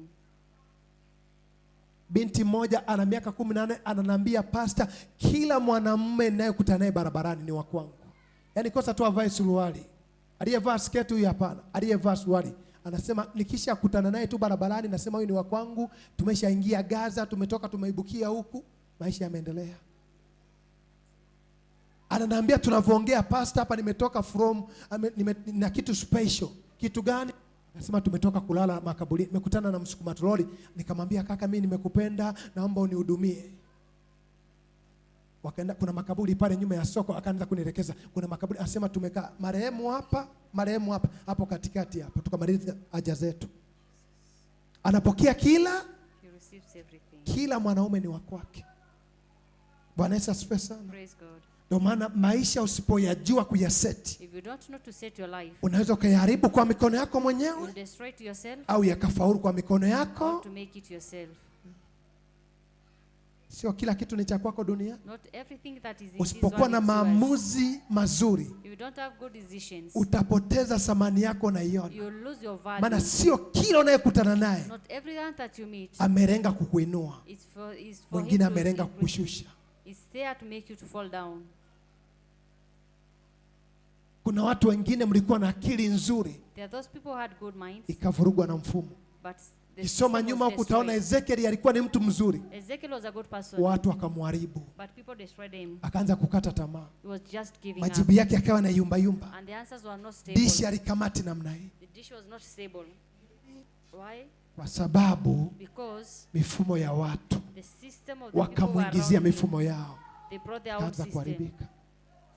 Malizia para na mtu wa Mungu. Anasema, Aha. basi nikatoa unabii Basi nikatoa unabii, kama nilivyoamriwa. ndio. Hata nilipokuwa nikitoa unabii, Aha. palikuwa na mshindo mkuu. Palikuwa na mshindo mkuu, ndio. Na tazama, Natazama tetemeko la nchi, tetemeko la na ile mifupa na ile mifupa ikasogeleana. ikaanza kusogelea. Nasema amina. Amen. Na wewe baraka zako zikusogelee tena kwa jina la Yesu. Amen. Na wewe baraka zako zikusogelee tena kwa jina la Yesu. Amen. Kazi yako ikusogelee tena kwa jina la Yesu. Amen. Maisha mazuri ya kusogelee tena kwa jina la Yesu. Amen. Watu wazuri ya kusogelee tena kwa jina la Yesu. Amen. Furahi kusogelee tena kwa jina la Yesu. Tupigie makofi mazuri Clap wewe. hands for Jesus. Sikiliza hapo. Listen, Maana yake baraka zilikuwa zimeachana. the blessings are apart. Mungu anapotaka kurudisha kitu kizuri, When God wants to bring good thing, ajagi anacheka. he does not laugh. Maandiko anasema akaja na mshindo mkuu, He came shaking. akaja na tetemeko kuu. Tetemeko lilipoanguka kwenye nchi, maandiko anasema mifupa ikaanza kusogeleana namna hii. Mkono ulikuwa umetupwa kule Kayenze, ukaanza kutoka, unamfuata mwenye nao. Ule mguu uliokuwa umeibiwa ukaanza kumfuata mwenye nao. Ile baraka ilikuwa imeibiwa ikaanza kumfuata mwenye nayo. Ile nyota ilikuwa imechukuliwa ikaanza kumfuata nayo. Na mimi nakuombea siku ya leo, nyota ianze kukusogelea tena, kibali kikusogelee tena, furaha ikusogelee tena, Come back to you. maisha mazuri ya kusogelee tena, amani kusogelee tena, mambo mazuri ya kusogelee tena kwa jina la Yesu. Jipigie makofi mazuri. Clap hands for Jesus. Mungu anapoanza kurejesha kitu ndani When yako, God starts bringing back things, anakuja na hasira, he comes being hungry. anamwambia Ezekieli, And he's telling me, haijalishi majibu yako ya kwanza ya kuwa sawasawa, lakini nenda ukasema maneno hayo. Toa unabii juu ya maisha yako, anza kuyatabiria maisha kwamba kuanzia sasa maisha yangu yatakuwa mazuri. Kuanzia sasa naona baraka mbele yangu. Kuanzia sasa naona watoto wangu ufaulu wao. Kuanzia sasa naona kampuni inaongezeka. Kuanzia sasa naona damu yangu inageuka, ilikuwa na virusi inaanza kuwa nzuri. Kuanzia sasa naona matokeo ya ujenzi wa nyumba, naona matokeo ya watu wazuri, naona ndoa nzuri, naona wateja wazuri, naona biashara nzuri, naona anajenga hoteli, naona anajenga vitu vizuri. Unapoanza kuiona picha hiyo, maandiko yanasema Bwana anaanza kufurahi, anasema ameshtuka, sasa nitamuinua. Na maombi yangu siku ya leo, Mungu akushika mkono akuinue tena kama alivyomuinua Ezekieli. Alishindwa mwanzo, Mungu akampa maneno ya kusema. Mwanzo Mungu atakupa cha kusema. Utakapoenda kwenye biashara utaongea na wateja vizuri, watarudi tena na tena. Utakapoenda kwenye interview utaongea vizuri, watasema huyu ndiye tuliyemsubiri. Nenda kwenye kazi fulani, utakapokanyaga mahali, watakaposikia sauti yako watasema huyu ndiye dada tuliyekuwa tunamtafuta. Atakuwa meneja wa kampuni, atakuwa bosi wa kampuni, atakuwa mtu mkubwa huyu. Tupigie makofi kama niwe kwa jina la Yesu. Amen. Lazima ujue you must know. maandiko yanasema The word says, mshindo ukafanyaje? Ukatokea. Ukatokea na tetemeko kubwa. there was a great shaking. Mungu akitaka kufanya kitu, When God wants to do something, haijalishi waliungana wangapi it doesn't kukuzuia, matter how many they were. watakutana na tetemeko. Wataachia ajira yako, wataachia hatua zako, wataachia kazi zako. Leave your job. Wakati wa Mungu anasema huyu dada tumpe, huyu kaka tumpe, God huyu said, baba they tumpe. said they'll let Hakuna wa us kuingia give kwenye it. hiyo vita. No one will come between. Mungu akisema nabadilisha historia hiyo, mtu alikuwa anaitwa Gideon maskini anaenda kuwa Gideon tajiri, hakuna wa kuzuia. Nobody will prevent. Alipoinuka wakati wa Daudi, When he rose up because of David, akuangalia umri alionao, alisema huyu ananifaa kuwa mfalme, atampiga Goliati na baraka na jina lake litatangazwa na baraka zitamfuata. Na mimi nakuombea sasa, Mungu achilie tetemeko, Mungu achilie mshindo mkuu. Kila kitu kilichokuacha, baraka zilizokuacha zianze kukukaribia, zianze kuingia ndani yako, zianze kusogelea kwa jina la Yesu. Waliokusahau waanze kukumbuka simu yako, waliokuacha waanze kukuwaza, waliokutenga waanze kukimbilia, wajukuu waliokuacha waanze kurudia, watoto waliofungwa waanze kufunguka. Na kama ni wewe, jipigie makofi mazuri. Lazima uweze kujua. you must understand. Anasema mifupa ikaanza kufanyaje? Ikaanza The kusogeleana. bones came together. Sema baraka zangu Baraka zangu zitaanza kusogea karibu nami, zitaanza kusogea zitaanza kunifuata. Zitaanza Faida, faida. sema itaanza kunifuata. Itaanza Maisha mazuri Maisha mazuri. yataanza kunifuata, Yataanza yataanza kunisogelea. Yataanza Pokea nguvu ya kusogelewa na vitu vizuri. Napokea. Pokea nguvu ya kusogelewa na maisha mazuri. Pokea nguvu ya kusogelewa na mambo mazuri. Napokea. Pokea mambo mazuri kwa ajili ya watoto wako. Pokea baraka kwa ajili ya familia yenu. Napokea. Pokea kibali kwa ajili ya familia yako. Napokea. Pokea kicheko kwa ajili ya familia yako. Napokea. Your family. Mungu akushangaze mwaka huu. Jipigie makofi mazuri. Amen. Mifupa ikaanza kufanyaje? Sogeleana. Kusogeleana. Yaani hapo ni Mungu amesema, It's God anamwambia that said. sema 1 2 3. God said, Mifupa say ikaanza this, kufanyaje? and the bones started Nyama to come ikaanza together. kukaa juu ya mishipa, ikaanza kukaa, damu ikaingia. Anaendelea anasemaje hapo? Nikatazama, Nikatazama, kumbe kulikuwa na mishipa juu yake. kumbe kulikuwa mishipa juu. Yake. Mwanzoni aliona mikavu sana, mikavu. Sana. Very dry. Baada ya kutabiri anasema kumbe ilikuwa na mishipa juu. Yake. Aha, Anasema ndio. nyama ikatokea juu yake, Nyama ikatokea juu yake, ngozi ikafunika juu yake, ngozi ikafunika juu yake, lakini hakuwamo pumzi ndani yake. lakini hakuwamo pumzi ndani Yake. Unaweza ukapewa biashara You can be given a business alafu kumbe faida ndani yake haimo. and there is no profit in it. Unaweza ukapewa kazi wanakulipa mshahara 150,000, ukipiga tu nauli zenyewe ni zaidi ya 150,000, 150 and the fare it's more kumbe than that. haikuwemo pumzi ndani. There was no breath Maana in yake that nini? job. Unapoomba kitu, When you pray for omba something, kitu kamili. Pray for something that is complete. Shike mkono jirani yako, mwambie unapoomba kitu, Tell your neighbor when you pray omba for kitu something, kamili. pray for something Sio unaomba complete. kitu hakina macho, Don't pray hakina for something that mikono, has no eyes, hakina no hands, miguu, no legs, hakina pumzi ndani yake. no breath in Mwambie it. vipi, biashara yako ina pumzi ndani yake hiyo? Does your business Mwambie breathe? niambie faida ya wiki hii ni ngapi? Ni milioni ngapi? Haina pumzi ndani. There's no breath. Mishipa ipo, The sin is nyama there, ipo, the flesh is there, ngozi ipo, and the skin is there. imerudi kuwa binadamu kabisa, It is a lakini human hamna being now, pumzi ndani. but there is no breath. Ni vitu lazima ujifunze katika kutafakari. These are things that you must Inaitwa nguvu ya understand. nini? Ya mabadiliko. The power of change. Kila kilichokufa Whatever that is kinaweza kugeuka kikawa hai. change and Ni be nani alive. mwenye picha ya kutabiri? Who has the picture Ndio of maana Ezekieli prophesying. anachukuliwa, That's why Ezekiel is taken anapelekwa and being taken there ili yaone. so that he can see. Afu na Mungu alivyofundi anampitisha karibu nayo, anatazama. And Yeye akafikiri God kawaida, gave kumbe anaenda those kupewa bones. kazi ya kuirudisha mifupa kuwa nini? Kuwa baraka. Anaenda kuirudisha mifupa iliyo mikavu sana kuwa nini? Kuwa watu waliouawa.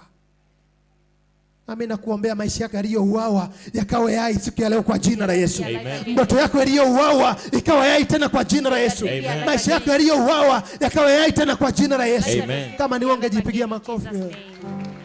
Marizia para anasemaje? Ndio, Ndipo akaniambia, ndipo akaniambia tabiri, tabiri. utabirie upepo. Unasikia eh? Amen. Kila kitu kinakuja kwenye utabiri. Utabiri. Ungemwona Ezekiel kipindi hicho, If you could have seen Ezekiel at ungesema that huyu time, asinisogelea hata kunisogelea, you say that ungemzidi this wewe. person should not be near me. Maana amechoka, amepauka, ndevu kibao, He was yuko very jangwani, tired, full of maisha tears. ameshamchanganya, The life had watu distorted. wanakufa na waona hivi, kabaki yeye. He was was just him. Bwana Yesu asifiwe sana. Praise God. Kabaki ye chakula hakuna. There was no food. Usipojua kuyatabiria maisha If yako, you don't know to prophesy about your usipojua life, kuyapangilia maisha if you yako, don't know to plan your life, hayawezi kuwa jinsi unavyotaka it yawe. cannot be the way you Lazima want it. ujue kwanza kutabiria maisha You yako. must first prophesy to your life. Ni binti, lazima lady. uwe na utaratibu wa maisha yako. You must have the plan of your life. Nimesoma, I'm learning. sitaolewa kabla ya I kazi. will not get married before. Baada ya kazi After job, nijenge nyumba, I'll build a house. nimiliki gari, I'll have a maisha car mazuri. and good Alafu life. kuolewa ni pointi ya mwisho. And then to get married is the last point. Bwana Yesu asifiwe sana. Amen. Kuna kitu lazima ukipe kipaumbele There is na kuna something kitu that lazima must give kiwe, it the first priority and the last priority also. lazima uweze kujua. You must know. Oh, mimi tu nimemaliza form 4, sitaki kwenda chuo, nataka kuolewa. Wewe, kuna wengine waliolewa kama wewe form There 4, are those who are married wamerudi like me nyumbani for siku more, and hizi. they're already at home these days. Kwenye ndoa sio mchezo. Marriage is chuo not kikuu. something to joke with. Nafuu jitafute kwanza, utimize hatima na malengo, afu mengine baadaye. Sema Search amina. yourself Amen. first and Kuna get vitu married vya later. ziada katika maisha yako There are those havipaswi extra things kumeza kipaumbele that chako. should not bury your dreams. Kuoa, kuolewa ni kitu cha ziada. To marry Ndio and maana get Mungu married alianza is something kumuumba extra. Adam. Unaona, baadaye Adamu mwanamke akafuata. Maana yake Mungu anakufundisha kwa habari ya kwamba kuna kinachoanza na kuna There is kinachofuata. what starts and there is Bwana Yesu something that asifiwe ends. sana. Amen. Sasa watu wa leo hawana mpangilio wa And maisha yao. today people, they don't have plans. Ukishaolewa ukazaa, maana yake hata kazi kuitafuta utaanza If you kushuka. get married and give birth, you will not Bwana get Yesu that asifiwe job. sana. Amen. Amen. Kwa lazima uanze kujipambania ndoto You yako, must fight for your kwamba dreams umri huu first. ni wa umri wa The kujipambania. age that I have, Lazima I must niyatabirie fight for maisha my yako. life first. Unaorozesha unahitaji nini? You must Mungu, write down kipaumbele what you changu ni want. 1, 2, I 3. want this and this and this. Mwanaume amekuona kazi, anakwambia acha kazi, nitakuwa You nakuhudumia. are Atakuhudumia married and miezi your husband tells mitatu, you to leave that job. baadaye atakutupa hapo. And then we'll dump you after that. Tuheshimiane mwanaume, nabaki na kazi yangu Tell your husband na to majukumu respect each yangu, other. Everyone na wewe na should be majukumu in yako. his own job. Tunaoanisha ili tufanye baraka kwenye familia, sio Amen. niache kazi. Bwana Yesu asifiwe sana. Amen. Amen. Sio niache nini? Not to leave that job. Unaachaje kazi? How can you leave that Kwa job? sababu kazi ndio kipawa chako hicho. Because that job, Ukiacha kipawa, if you maana yake leave that utafika gift, unakoenda. Bwana Yesu asifiwe sana. Amen. Aha, anasemaje hapo? Anasema Aha, tabiri, tabiri. utabirie upepo Aha, mwanadamu, mwanadamu. ukauambie upepo, Ndio. Bwana Mungu asema hivi, Bwana Mungu asema hivi, njoo njoo. kutoka pande za pepo 4, Aha, pumzi, pumzi, ukawapuzie hawa ukawapuzie hawa waliouawa wapate kuishi. waliouawa wapate kufanyaje? Wapate kuishi. Wapate kufanyaje? Wapate kuishi. Wapate kufanyaje? Wapate kuishi. Na mimi natabiri pepo 4 za dunia zikatoe baraka kwa ajili yako kwa jina la Yesu. Amen. Zikatoe kazi kwa ajili yako kwa jina la Yesu. Amen. Zikatoe afya kwa ajili yako kwa jina la Yesu. Amen. Zikatoe maisha kwa ajili yako kwa jina la Yesu. Amen. Zitoe baraka za watoto kwa ajili yako kwa jina la Yesu. Amen. Zitoe ndoto yako kwa jina la Yesu. Amen. Pokea hizo baraka kwa jina la Yesu. Napokea. Pokea hizo baraka kwa jina la Yesu. Napokea. Pokea maisha mazuri kwa jina la Yesu. Napokea. Pokea hiyo ndoto yako kwa jina la Yesu. Napokea. Jipigie makofi mazuri wewe. Jesus. Anamwambia uambie upepo kutoka pembe 4 za dunia. There's the wind from 4 sides. Kuna vitu vingine lazima uvidai. There are those things that you must Unamwambia ask for. nakamata baraka za kaskazini, You tell them baraka that za they take the blessing mashariki, of the east, the mashariki ikanipe kibali, ikanipe kufanikiwa, magharibi inipe kufanikiwa, kusini ikanipe kibali na kufanikiwa, magharibi ikanipe kibali na kufanikiwa. Sasa tumekaa, Mungu mimi nakuomba, kazi itokee wapi? Wasoma Biblia, wakati Mungu wana wa Israeli wanamlilia Mungu, hatuna nyama, tumekumbuka nyama Mungu akamwambia Musa, nenda ukaombe. Maana akasema upepo ukatoka kaskazini ukaja na kware kwaletia nyama. Maandiko yanasema aliyekuwa mvivu wa kuokota kwale aliokota homeri 6 ambazo ni duramu 6. Huyu alikuwa ni mvivu. Maandiko yanasema nyama kwale zilitapakaa kimo cha kutoka chini mpaka kwenye paa mara kilomita kama 3. Yaani kutoka hapa na kona ya Bugilo nyama zimejazana, kutoka hapa mpaka kule juu. Wanasema walikula nyama mpaka meno yakafa ganzi. Kila unachokihitaji Mungu anacho. Kinatokea wapi ili kije kwako? Kila muujiza una target ya njia yake. Hakuna aliyefungwa bila kufunga target ya njia zake. Ndio maana anasema katika Isaya anasema na malango yako nayo yatakuwa wazi daima.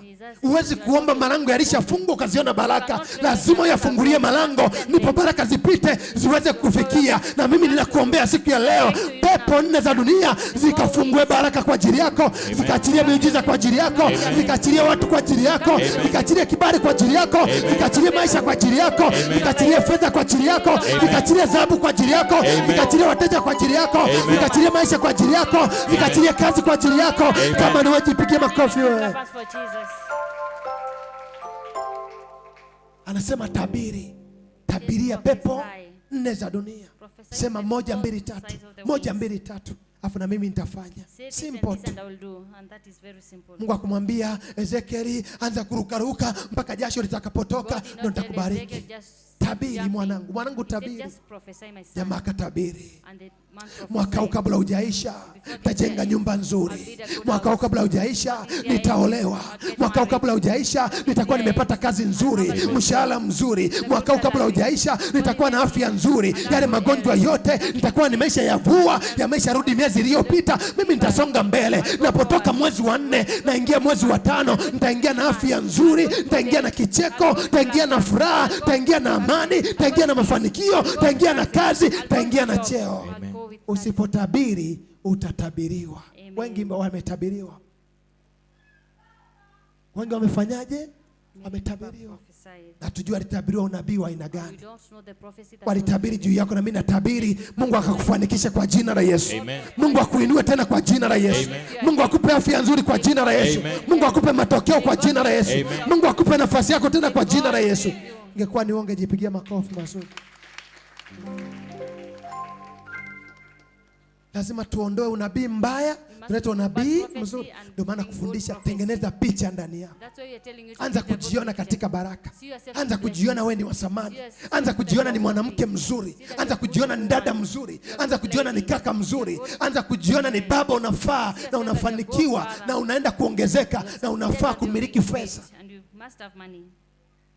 Siku wanasema mwanaume suruali wewe. Zamani hiyo ilikuwa wakati wa Ezekieli, wakati wa Mungu ni sasa. Ananiambia nitabiri. Uliniita mwanaume suruali, nitaitwa mwanaume tajiri, nitaitwa mwanaume naye miliki, mwanaume mwenye faida, mwanaume mwenye maisha mazuri. Lazima ukatae mabaya, ujiite katika nafasi nzuri.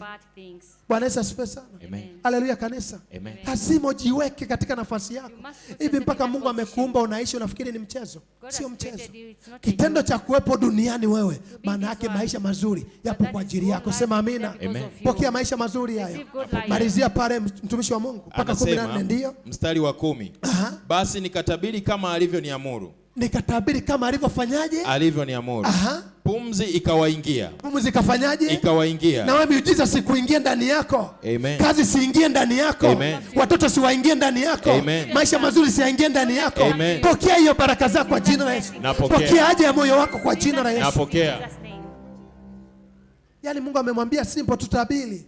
Pumzi kaanza kuingia, sema amina. Amen. Uzima kaanza kuingia, sema amina. Amen. Ulikuwa umeuawa, naona uhai unaingia ndani yako. Naona uhai kwenye biashara. Naona uhai kwenye ndoa. Naona uhai kwenye maisha yako. Amen. Naona uhai wa baraka zako. Amen. Kama ni wewe ungejipigia makofi wewe. Ndio anaendelea anasema pumzi kawaingia. Pumzi kawaingia. Wakaishi.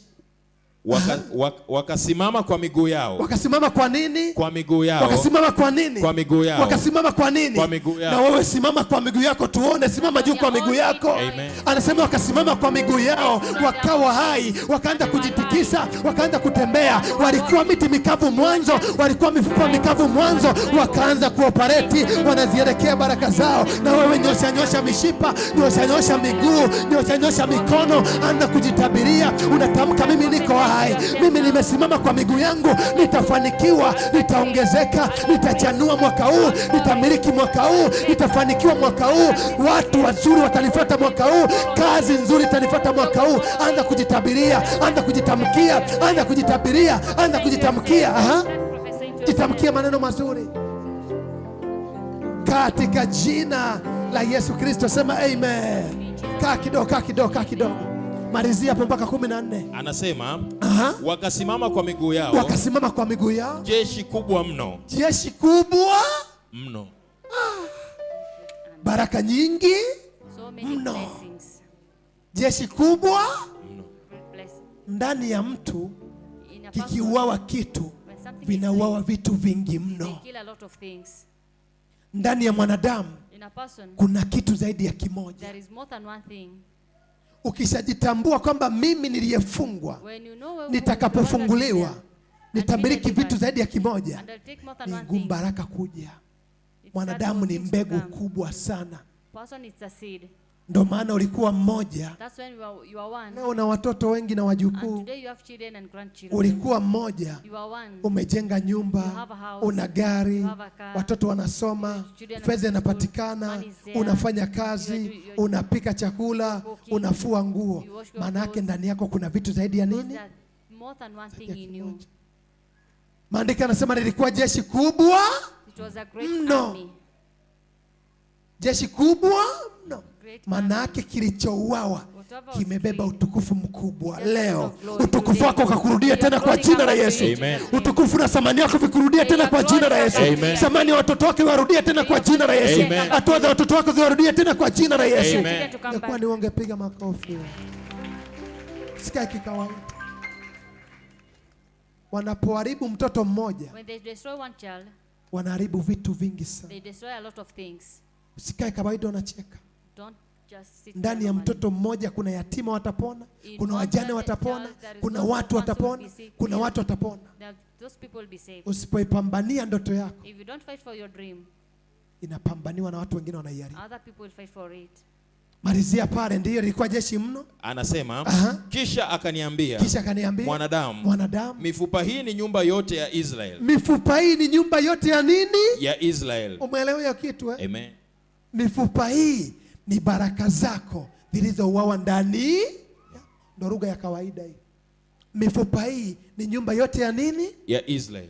Ndio maana kwenye familia unakuta hakuna hata mmoja There is anayeonyesha no one dalili ya mafanikio. Who has a way of prosperity? Waliojitahidi sana ni warevi. Those who have determined Aliyejitahidi themselves, they sana are drivers. anamiliki baiskeli. He has a bicycle. Aliyejitahidi sana anamiliki bodaboda. Ni Whoever jambo is rich jema. is the one who has a boda boda. Hatuishii kwenye bodaboda, tunataka maisha yetu Don't tuyadai live by a mazuri. motorcycle. Bwana Yesu asifiwe sana. We need Amen. more than that. Tunataka maisha yetu tuyadai Anamwambia Mungu, unaona uliowafufua They said au that niliokuambia tamka moja mbili tatu wakafufuka. Hawa ni nyumba yote ya nini? the house of Israel. Israel. Alifungwa kuanzia wa kwanza From the first akazikwa, one, wa pili akazikwa, then mpaka the wa second 12 until the wote 12. wakauawa. They were Ndio hii all mifupa dead. mikavu iliyokuwa Those hapa. are the dry bones of the 12. Ndio maana kuna familia, unakuta familia haieleweki, moja si moja, mbili si mbili. There are those families that you don't Yani know. imekolapsi, imeharibika haribika, where they are imefurugika, yani haieleweki. Yani mwenye akili kidogo anakula ugoro na bangi. The Huyo one ndio is kidogo ana stable, akili is the kidogo, one anaweza is taking kasikilizwa. tobacco and Ndio mtetezi wa drugs. familia, anavuta bangi na nini na ugoro. That is the one Wa who is chini wake in that sasa, family. ukikutana nao na mkoba unaanza kuweka sawa. Hujawahi kuona unatembea barabarani unakutana na mtu mpaka unaanza kujiweka sawa, unaanza kujiandaa. Yani sura tu inakuonyesha kwamba huyu ni jambazi, ni kibaka. Bwana Yesu asifiwe sana. Amen. Huyo anayemwona ni kibaka, ni mtoto wa watu, ni mifupa mikavu hiyo. Inahitaji ufufuo wa Ezekiel, sema amina. Mungu afufue ndugu zako wote kwa jina la Yesu. Amen. Afufue kaka zako na dada zako. Afufue wadogo zako wote. Afufue nyumba yako tena. Afufue familia yako tena. Your Amen. family in Jesus' name. Usikae tu kikawaida. Umekuja wewe madhabahuni kukomboa familia You yenu, are here on this altar to save your family, kukomboa ukoo wenu. save your Wewe clan. mwenyewe unajua, ukilinganisha familia ukiiona, unaona sasa mimi ndo kidogo nina nuru. Hawa You wengine save wote your- hamna. in the whole family you are just Wako the one itabani. people Ni understand. mifupa mikavu All the rest sana. are dry bones. Usiposimama wewe If kuokoa, you don't stand to hakuna wa save, kuokoa.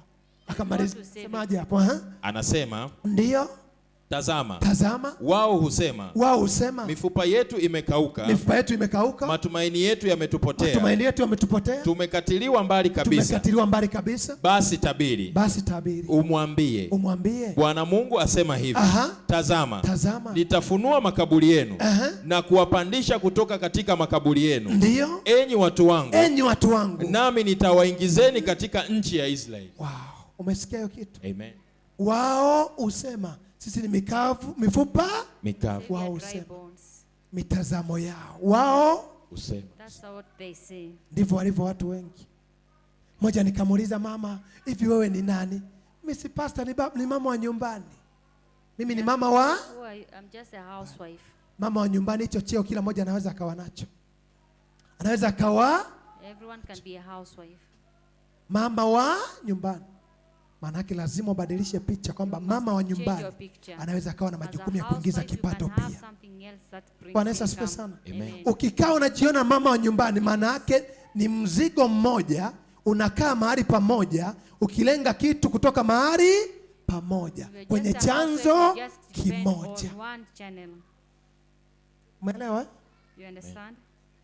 Mama wa housewife. Maana yake kazi yake, jukumu lake ni kupika na kuzaa na kufua. Just to cook and give birth. Kwa hiyo aruhusiwi mama wa nyumbani kwenda kumiliki duka, kwenda kwenye biashara, kwenda Dubai, kwenda China. Mama wa nyumbani takiwa mama wa nini? Katika lugha ya kawaida maana yake ni sufuria linalopika nini? Chakula. Linakaga wapi? Jikoni. Ulishaonaga sufuria ile unalipeleka kabatini? Ndio linalopika vyakula vyote. Amen. Vyombo ambavyo vinapokea chakula vinakaa kabatini. Sufuria inakaa wapi? Jikoni. Shika mkono jirani yako, mwambie nenda zaidi ya kawaida. Mwambie nenda zaidi ya kawaida wewe. Mwambie nenda zaidi ya kawaida. Mwambie unaferi wapi mwenzangu? Mwambie mwezi ujao tunaenda China wote. Mwambie tunaenda China wote wewe. Mwambie tunaenda Dubai wote wewe. Anasemaje ataenda? Ana passport huyo. Mwambie nionyeshe passport yako. Hata kitambulisho cha NIDA hana, chenyewe hajapata. Kwenye kadi ni Mtanzania, una kitambulisho mpaka cha NIDA. Laini umesajiliwa. Tufanyeje hapo? Tukupeleke mbinguni? Umekata tamaa duniani kuishi. Lazima ujue. Bwana Yesu asifiwe sana. Anasema wao usema sisi ni mifupa nini?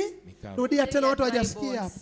Amen. Hivyo vitu ukifika nyumbani vitafakari sana. Anza kujilinganisha wewe uko upande gani. Afu anza kujitoa. Amen. Aha, anasema ndio. Tazama. Wao husema mifupa yetu imekauka. Mifupa yetu imefanyaje? Imekauka. Maana yake maisha yetu yamefanyaje? Yameharibika. Afya zetu zimeharibika. Kuna watu wameshajihararishia. Mimi pastor, niombe tu niondoke na ugonjwa wangu. Yaani ana tumaini la kupona nini? Moja nikamfukuza kabisa, nikamwambia wewe usirudi mbele yangu. Niombe tu maskini wa watu pastor. Yaani sisi kwetu si wote ni maskini. Niombe tu maskini wa watu niondoke. Yaani ana akili ya kujiona kwamba anaweza akafanikiwa. Eti ni maskini wa watu. Kaisha jihararishia. Mwingine anambia tu mgonjwa na huu ugonjwa wangu huu utaniua huu. Ana tumaini utaniua tu ugonjwa wangu. This sickness will kill me, it's mine. It will kill me. Yaani akili yake inamwambia ni ugonjwa. The mindset is a sickness. Akili inamwambia ni umaskini. Yaani hawezi kubadilisha neno umaskini akaanza kujiona katika mafanikio. Hawezi kubadilisha neno ugonjwa akaanza kujiona katika uzima. Amekata tamaa namna hii. Anasema yeye wao husema sisi ni mifupa mikavu. Na mimi nakwambia siku ya leo halitatoka neno ndani yako la kukata tamaa. Haitatoka neno ndani yako la kujiona mnyonge. Haitatoka neno ndani yako la kujiona maskini. Haitatoka neno ndani yako la kujiona utafukuzwa kazi. Utaanza kujiona katika fahari. Utaanza kujiona katika uweza. Utaanza kujiona katika matokeo, utaanza kujiona katika baraka, utaanza kujiona katika mafanikio, utaanza kujiona katika kibali. Na kama ni wewe jipigie makofi mazuri. Amen. Shike mkono jirani yako, mwambie ajionavyo mtu ndivyo alivyo. Mwambie ukoje mwenzetu, unaona nini? Mwambie tukitoka ibadani unipe lift kwenye gari yako. Una gari, utanibeba mgongoni mpaka nyumbani. Ili aje anunue gari yake akupe lift. Bwana Yesu asifiwe sana. Zidiwa na wachawi wanaendesha mpaka fisi usiku. Lazima tuanze kuwaza vitu vikubwa. Kama mchawi anawaza kuendesha fisi, anapana mfagio na ungo, lazima naanze kuwaza kwa bali na mimi naweza nikamiliki maisha mazuri. Linaanza wazo, yanakuja matokeo. Sema amina. Malizia pale mtumishi wa Mungu. Anasema, nanyi mtajua ya kuwa mimi ndimi Bwana. Nanyi mtajua kwamba mimi ndimi Bwana, ndio nitakapoyafunua makaburi yenu. Nitakapoyafunua makaburi yenu na kuwatoa ninyi. Na kuwatoa ninyi. Na mimi ninakuombea Mungu afunue kaburi akutoe ndani yake. aondoe jiwe akutoe ndani yako. Afunue kibuyu akutoe ndani yake. Afunue chungu akutoe ndani yake. Afunue udongo akutoe ndani yake. Walizika akili, naona inafufuka. Waliua biashara, naona inafufuka tena. Waliua watoto, naona akili yao inaenda level mpya. Walifunga hatua, naona zinafunguka. Naona baraka zinaachiliwa, naona maisha yanaachiliwa, naona ndoto zinaachiliwa, naona akili zinaachiliwa. Walikuzoea kuita mama wa nyumbani, naona unaenda kumiliki, naona unaenda kuongezeka, naona unaenda kupanda level nyingine. Na kama ni wewe, jipigie makofi mazuri. Mtajua kwamba mimi ndimi Bwana nitakapoyafunua makaburi yenu na kuwatoa ndani yake. Wengine wako makaburini, marehemu. Usiokatishwa na mtu kuona anatembea barabarani. Omba tu Mungu akupe macho ya roho ujue kwamba ni mtu yuko hai au ni marehemu anatembea. Marehemu wako wengi sana barabarani siku hizi. Wameshaua kila kitu. Wameua njia zake za kazi, wameua njia zake za elimu, wameua njia zake za ndoa, wameua njia zake za biashara, wameua njia zake za matokeo. Leo Mungu anaitoa kaburini. Nasema mtanijua nitakapofunua kaburi na kuwatoa ndani. Si Mungu akutoa ndani yake kwa jina la Yesu. Atoa watoto wako kaburini kwa jina la Yesu. Moja wewe kupita makaburini usiku nakuta watu wako makaburini. Unajiuliza watu wanafanya ibada gani makaburini? Siku anapita Buzuga pana nakuta watu saa 8 usiku watu wako makaburini watatu. Watu wanauawa huko, wanazikwa huko. Usipokutana na maombi kama ya madhabahu hii ndugu yetu, unakuta unatembea sura unayo, unabaki ukataliwa, unabaki unashangaa. Bwana Yesu asifiwe sana. Amen. Simama juu yako. Kwa miguu yako. Simama kwa miguu. Stand up on your feet. Bwana Yesu asifiwe sana. Praise God. Hallelujah. Amen. Tunataka tabasamu. Na walioko nje wote waingie ndani, wasio wanapenda kukaa na kulelea watoto nje huko. Watu wawe serious. Maisha ni zaidi ya kawaida. Jinyoshe kidogo namna hii. Sema jionavyo mtu ndivyo alivyo. Sema kuanzia sasa najiona katika fahari, najiona katika kibali, najiona katika matokeo, najiona katika amani, najiona katika uzima, najiona katika baraka, najiona katika mafanikio, najiona katika kuongezeka, najiona katika neema, najiona katika kibali. Leo form 4 wana sherehe. Ni sherehe siku ya leo. Hawa mjui. Alikuwa na ago sio na wavisti sio ni nini. Wengi sana wako huko. Bwana Yesu asifiwe sana. Mungu anawapenda. Sema amina. Kuna kitu kinaenda kuzaliwa ndani yako si cha kawaida. Inua mikono yako. Sema Baba yetu uliye mbinguni, ulimgusa Ezekieli, ukampa uwezo, ukampa nguvu, ukampa maneno, ukampa uweza. Hata mimi siku ya leo nipe nguvu hiyo, nipe uweza huo, nipe neema hiyo, nipe kibali hicho, nipe mafanikio hayo, nipe neno hilo, nipe uwezo huo kuanzia sasa kwa jina la Yesu. Hebu anza kusema na Mungu wako, mwambie Bwana, mwambie ninakusogelea tena. Unipe neema hiyo, unipe uweza huo uliowachilia ndani ya Ezekieli, uliowachilia ndani yake Ezekieli. Akatabiri ikawa, akanena ikawa, akasimama ikawa, akaomba ikawa. Mwambie Bwana, mwambie Bwana tenda. Mwambie nitendee na mimi Bwana. Mwambie nitendee na mimi Bwana. Mwambie nitendee na mimi Bwana. Mwambie nitendee mimi. Mwambie nitendee na mimi Bwana. Ninakuita Ebeneza. Ninakuita Adonai. Ninakuita El Shaddai. Katika jina la Yesu Kristo sema amen. Sema leo. Sema ninaamuru maisha yangu yaliyokufa na kufufuka kuanzia sasa yafufuke kwa jina la Yesu. Kwa jina la Yesu. Sema ninaamuru maisha ya hatima yangu yaliyouawa, yaliyokufa, sema yafufuke. Sema yafufuke. Sema yafufuke. Sema yafufuke. Sema yafufuke. Anza kuomba, anza kuomba, anza kuomba, anza kuomba. Amuru maisha yake yafufuke. Aya, unguru. Omba kwa bidii. Omba kwa bidii. Fufua jambo lolote ambalo limeuawa, ambalo limekufa. Tamka lifufuke sasa. Tamka lifufuke sasa. Tamka lifufuke sasa. Tamka lifufuke sasa. Tamka lifufuke sasa. Aja vitu vyako. Ombea vitu vyako. Ombea mambo yako. Ombea vitu vyako. Ombea jambo lako. Ombea vitu vyako. Ombea mambo yako.